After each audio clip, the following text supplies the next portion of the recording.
In January 2026, ICE agents entered a school in Minneapolis during class hours. Teachers were arrested directly from their classrooms while children watched. Administrators activated emergency lockdowns. In the same city, agents entered hospitals and arrested patients who were in the middle of receiving medical treatment. In churches across the country, pastors stood at their doors holding signs that said, "ICE cannot enter without a warrant," because they knew that without those signs, agents could walk in during Sunday services and take people away.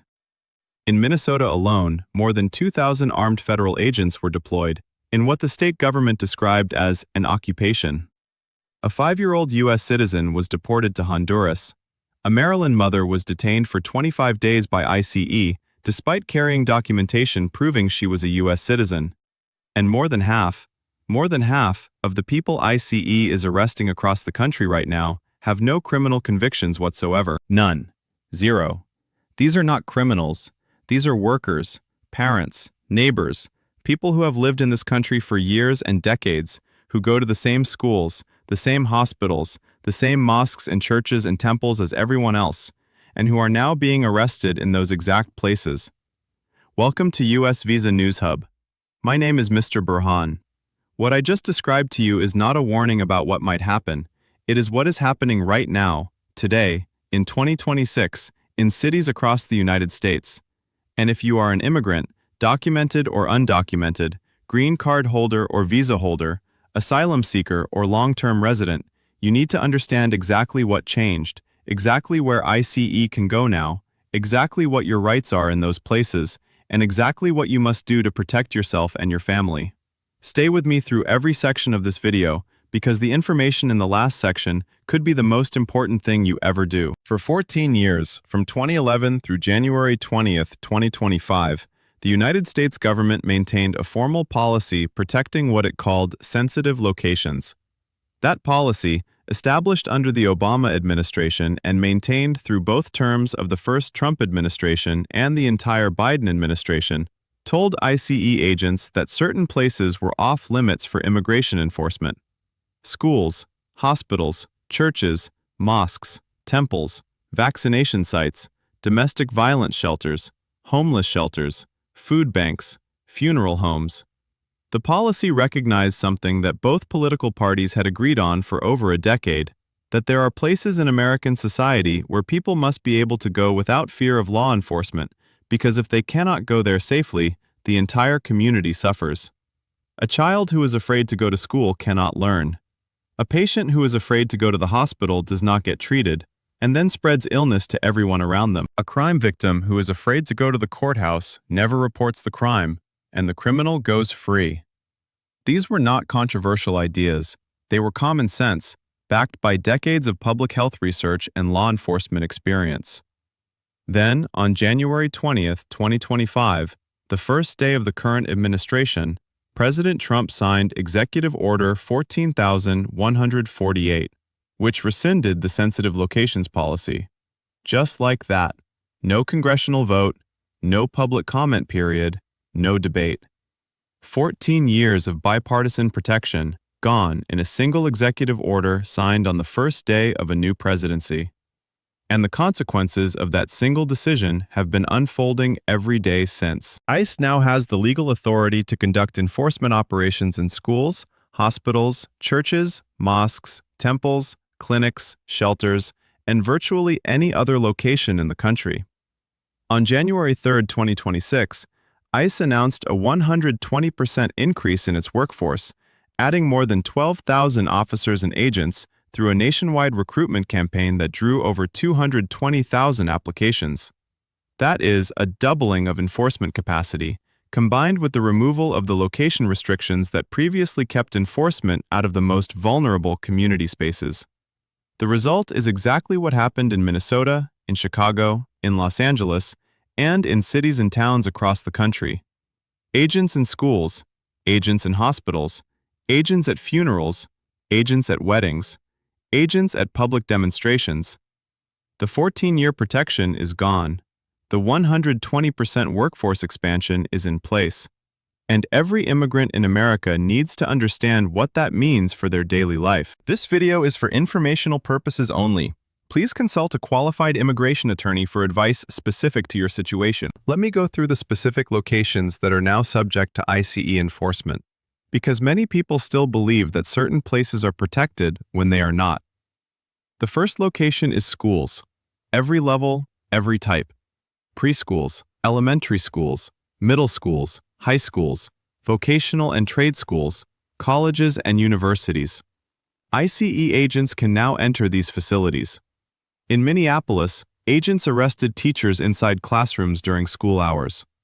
Administrators have been forced to develop emergency lockdown procedures specifically for ICE enforcement actions. Children have watched adults they know be taken away. The chilling effect on immigrant families is immediate. Parents are keeping children home from school out of fear, and the children who do attend school are distracted and afraid. The second location is hospitals and all medical facilities. Emergency rooms, doctors' offices, urgent care centers, health clinics, mental health facilities, vaccination sites, dental offices. ICE can now enter and make arrests in any of these places. The public health consequences of this are severe and documented. When immigrant patients are afraid to seek medical care, untreated conditions spread through entire communities, documented and undocumented, immigrant and native-born alike. Hospitals across the country have issued statements telling patients they remain committed to care, but they cannot guarantee that ICE will not enter their facilities. The third location is houses of worship, churches, mosques, temples, synagogues, gurdwaras. Any religious institution can now be entered by ICE agents. Pastors and imams across the country are posting signs on their doors stating that ICE needs a warrant before entering.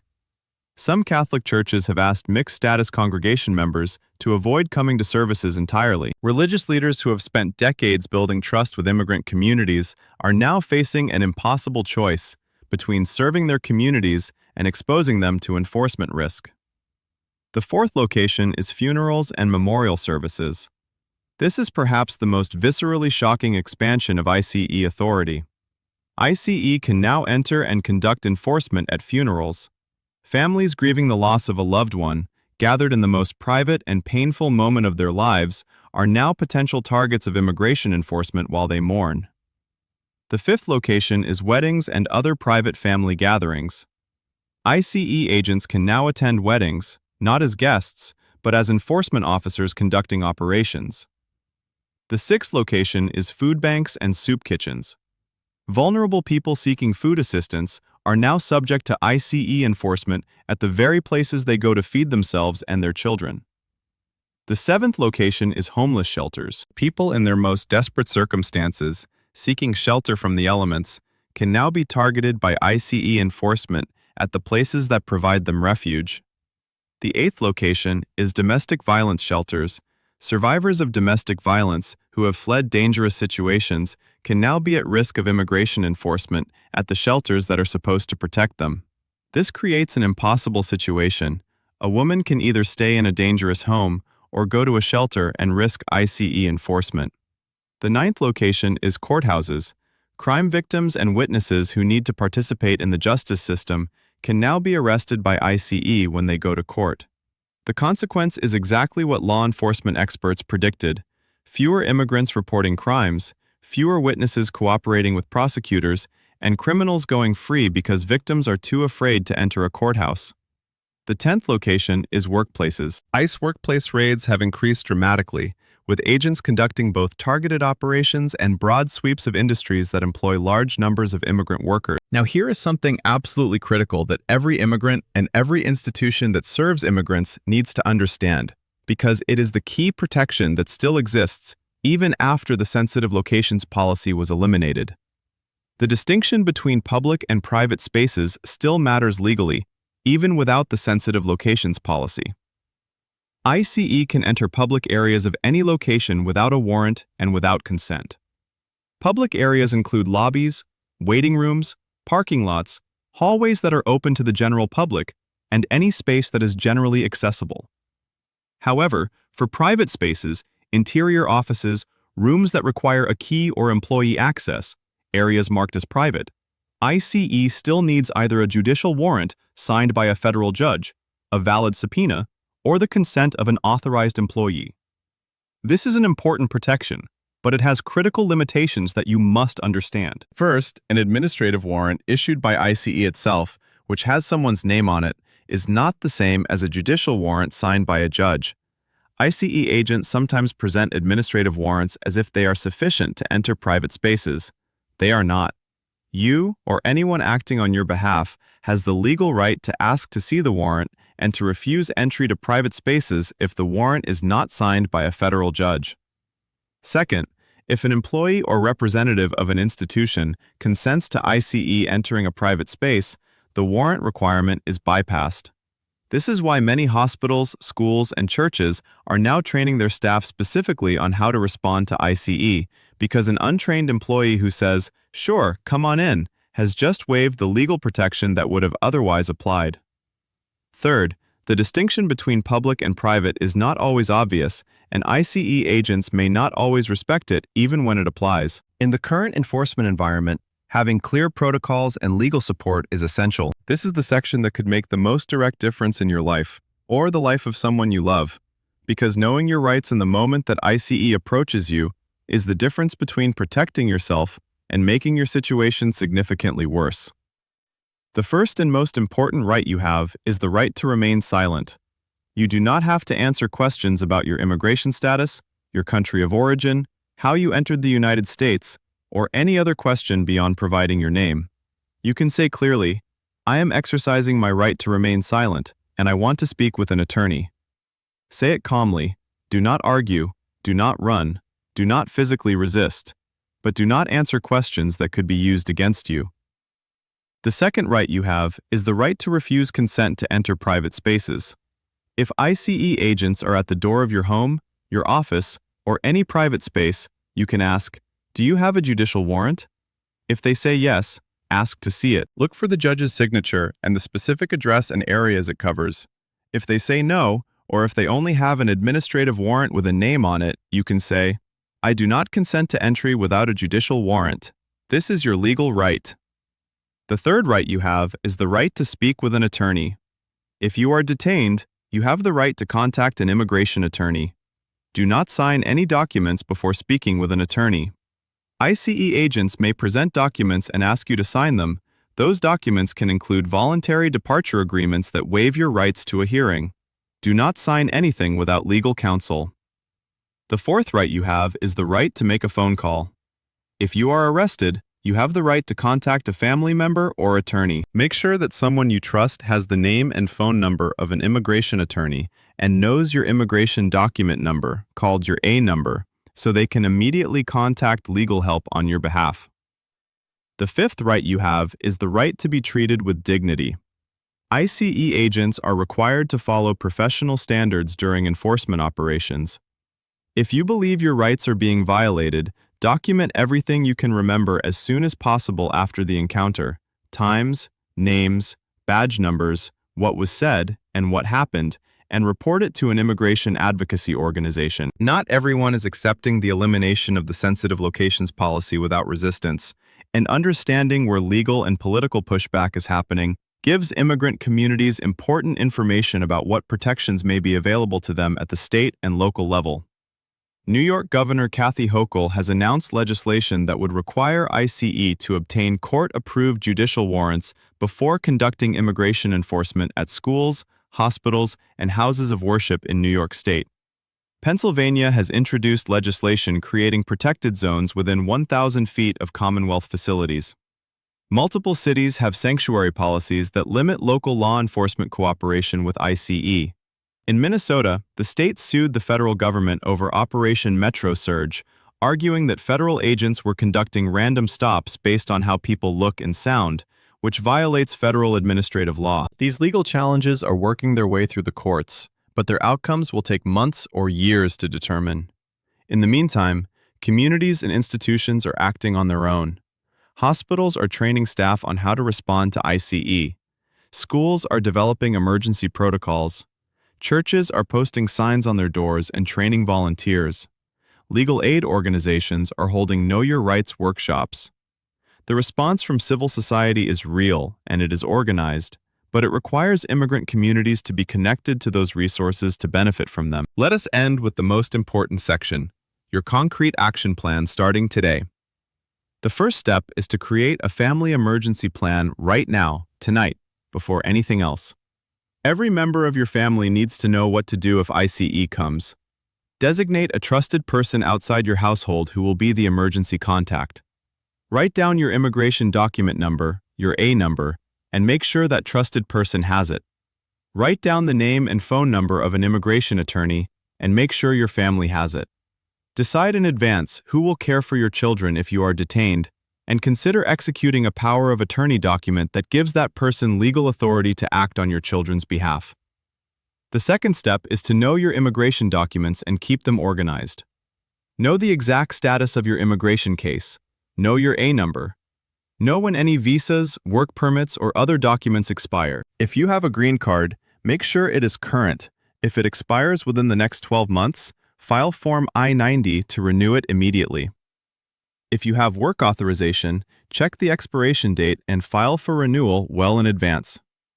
The third step is to learn the difference between a judicial warrant and an administrative warrant before you ever need to use that knowledge. A judicial warrant is signed by a federal judge and specifies exactly what location can be entered. An administrative warrant is issued by ICE itself with a person's name on it. Only a judicial warrant requires you to allow entry to private spaces.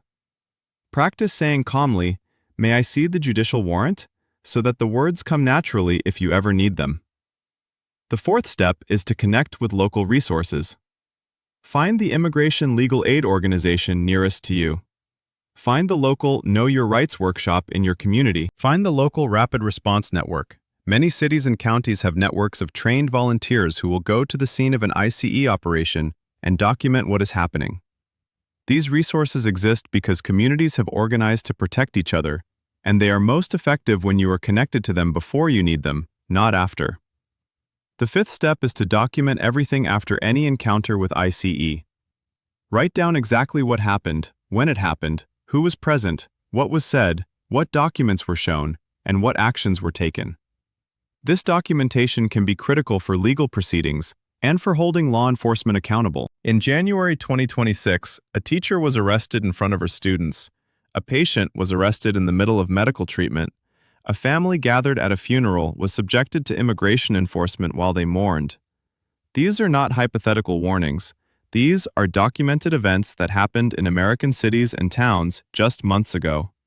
The sensitive locations policy that prevented these things from happening for 14 years was eliminated in a single executive order on a single day.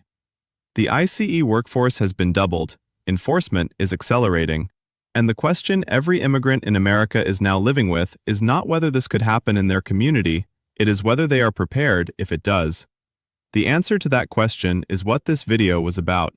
Knowledge is preparation. Preparation is protection. And protection starts right now, today, with the steps we just went through together. Please share this video with every immigrant you know, every family member, every neighbor, every person in your community, because the person who needs to see this video the most is the one who has no idea that any of this is happening. Subscribe to US Visa News Hub and turn on the notification bell, because we will continue covering every development in immigration enforcement so you are never caught off guard. My name is Mr. Burhan. Stay informed, stay safe, and we will see you in the next video. US Visa News Hub provides immigration news and general information only. Always consult a qualified immigration attorney before making any decisions. Official guidance available at uscis.gov. For Know Your Rights resources, visit the American Civil Liberties Union at aclu.org and the National Immigration Law Center at nilc.org.